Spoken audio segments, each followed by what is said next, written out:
बुध हुए वक्री। प्रिय दर्शकों, नवग्रहों में युवराज बुध 18 जुलाई से वर्तमान कर्क राशि में जहां पर ये गोचर कर रहे हैं, ये वक्री अवस्था में आ जाएंगे, अर्थात इनका गमन मिथुन राशि की ओर आरंभ हो जाएगा। जब भी कोई ग्रह वक्री अवस्था में आता है तो वो एक राशि पीछे की ओर गमन करना प्रारंभ करता है, जिसके कारण उसकी गति मंद हो जाती है। धीमी गति के साथ जब ये गमन करेंगे तो इनका बल, इनका प्रभाव, इनकी क्षमता में पहले से अधिक वृद्धि हो जाती है। अब वर्तमान समय में चंद्रमा की राशि में इनका गोचर है, जहाँ पर ये बहुत अच्छा प्रभाव नहीं देते हैं, परंतु जब ये वक्री होंगे और अपनी राशि की ओर इनका गमन होगा तो कुछ विशेष प्रभाव आरंभ होगा, जिसका लाभ भी समस्त राशि के जातकों को प्राप्त हो। जय श्री गणेश। नमस्कार, मैं आचार्य संजय द्विवेदी। मेरे समस्त प्रबुद्ध दर्शकों का मेरे चैनल पर हार्दिक स्वागत है। प्रिय दर्शकों, आज मैं वक्री बुध के प्रभाव को लेकर आपके सम्मुख उपस्थित हूँ। नौ ग्रहों में युवराज बुध जो क्विक रिस्पांस प्लैनेट हैं, अर्थात अपना संपूर्ण प्रभाव अति शीघ्र प्रदान कर देते हैं। चाहे वो अच्छा प्रभाव हो, चाहे वो नकारात्मक प्रभाव हो, संपूर्ण प्रभाव अति शीघ्र दे देते हैं तथा बहुत संवेदनशील ग्रह हैं, सेंसिटिव प्लैनेट है। इसी प्रकार से इस जगत में कोई भी ऐसा कार्य क्षेत्र नहीं है जहां पर बुध का प्रभाव नहीं होता। अतः इसको हम इस प्रकार से भी कह सकते हैं, बुध के बिना कोई कार्य क्षेत्र संभव नहीं, क्योंकि जहां पर बुद्धि है वहां पर बुध है, जहां पर वाणी है वहां पर बुध है, जहां पर गणनाएं हैं वहां पर बुध है, जहां पर शिक्षा है वहां पर बुध है, जहां पर आप डेटा का कार्य करते हैं, कैलकुलेशन का कार्य करते हैं, जहां पर मैथ का कार्य करते हैं, शिक्षण का कार्य करते हैं, वहां पर बुध है। जहां पर कला क्षेत्र है वहां पर बुध है। अतः इस पूरे जगत में कोई भी ऐसा कार्य क्षेत्र नहीं जहां पर बुध का प्रभाव नहीं होता। व्यापार के तो कारक ही बुध है। इस प्रकार से जब भी बुध का कोई परिवर्तन होता वो अत्यंत महत्वपूर्ण होता है। वर्तमान समय में कर्क राशि में इनका गोचर बहुत अच्छा प्रभाव नहीं देता है, परंतु 18 जुलाई से जब ये वक्री होकर मिथुन राशि की ओर जाएंगे तो निश्चित रूप से कुछ विशेष प्रभाव मिलेंगे। आज मैं मेष राशि के लिए वक्री बुध के इस समय में किस प्रकार का प्रभाव प्राप्त होगा, किन भावों में वृद्धि होगी, इस समय में आप कितना लाभ ले पाएंगे, अथवा कहीं पर कोई समस्या या अवरोध है तो उसका क्या निराकरण, संपूर्ण विश्लेषण मैं पूर्ण तर्क के साथ करने जा रहा हूं। प्रिय दर्शकों, इस राशिफल को आप अपने लग्न तथा राशि दोनों के अनुसार देख सकते हैं। मेष राशि मंगल की राशि है। मंगल और बुध का मित्रोत भाव नहीं है, परंतु यदि हम वर्तमान स्थिति देखें तो यहाँ पर तात्कालिक मैत्री का भाव है, जिसके कारण एक सामान्य समभाव बन जाता है, जहाँ पर ग्रहों का गोचर एक अच्छा प्रभाव देता है। अब बुध चतुर्थ भाव में गोचर कर रहे हैं। चतुर्थ भाव जो सुखों का भाव है, भूमि, भवन, वाहन, ऐश्वर्य, वैभव, सुख संपदा का भाव है, माता का भाव है, जनता का भाव है। इस भाव में बुध का ये गोचर जब वक्री हो जाएगा, अर्थात बुध यहाँ से यहाँ की ओर गमन करना आरंभ करेंगे तो इनके बल में वृद्धि होगी। तो इस समय में आप परिश्रमी हो जाएंगे।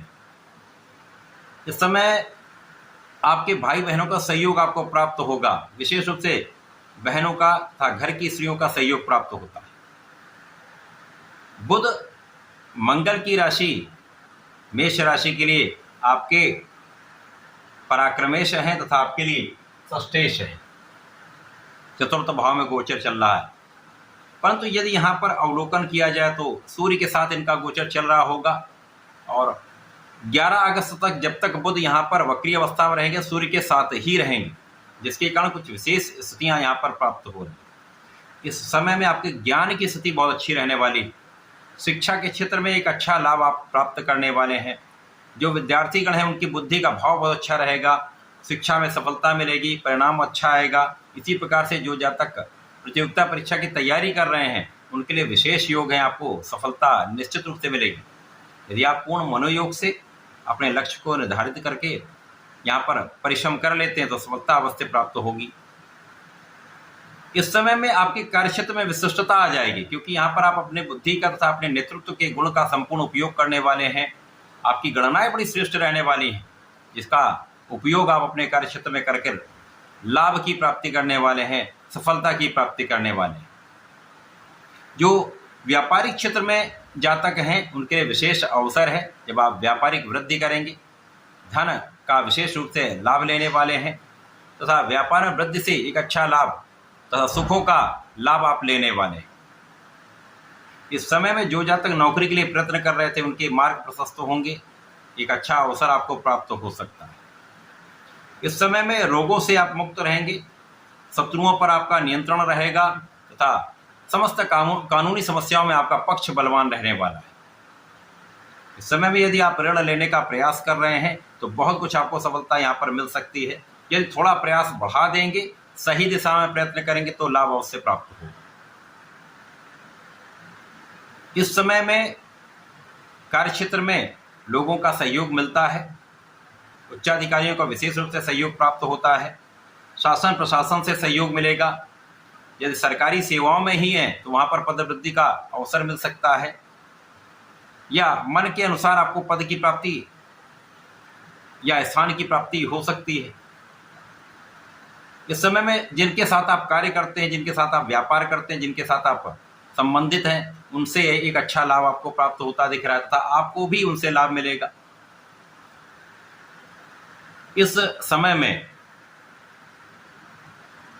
जो लोग कला क्षेत्र में हैं उनके भी नए अवसर प्राप्ति का योग दिख रहा है।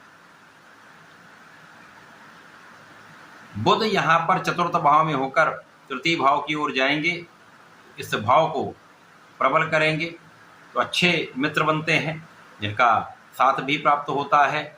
इसी प्रकार से समय में आपके भाग्य की प्रबलता बढ़ जाए। तो बुध का ये राशि परिवर्तन, बुध का ये वक्री काल, जब बुध रहेंगे तो कर्क राशि में ही, परंतु ये सूर्य के साथ बलवान स्थिति में रहेंगे, बुधादित्य योग में रहेंगे तथा यहाँ पर ये बलवान हो जाएंगे, जिसके कारण इनका प्रभाव भी अत्यंत सकारात्मक प्राप्त होने लगेगा। तो मेष राशि के लिए जहाँ पर ऊर्जा का एक अच्छा प्रवाह होता है, ऊर्जा बहुत अच्छी होती है, यदि यहाँ पर आप अपने बुद्धि के प्रयोग से इस ऊर्जा का सही दिशा में सही उपयोग कर लेते हैं तो लाभ भी बढ़ेगा, सफलता भी निश्चित रूप से प्राप्त होगी। इस पूरे समय में आपको नियमित रूप से भगवान शंकर मोचन की शरण में रहकर ओम महामहानुभावाय नमः का जप करना चाहिए तथा गणपति महाराज का यदि पूजन बुधवार को कर लेते हैं, दूर्वा चढ़ाते हैं, पीला पुष्प चढ़ाते हैं, भोग चढ़ाते हैं या ओम गंगणपतये नमः का एक माला जप कर लेते हैं, तो इस समय का संपूर्ण उपयोग करके लाभ आप ले पाएं। तो ऐसा करके इसका लाभ लें। धन्यवाद, नमस्कार।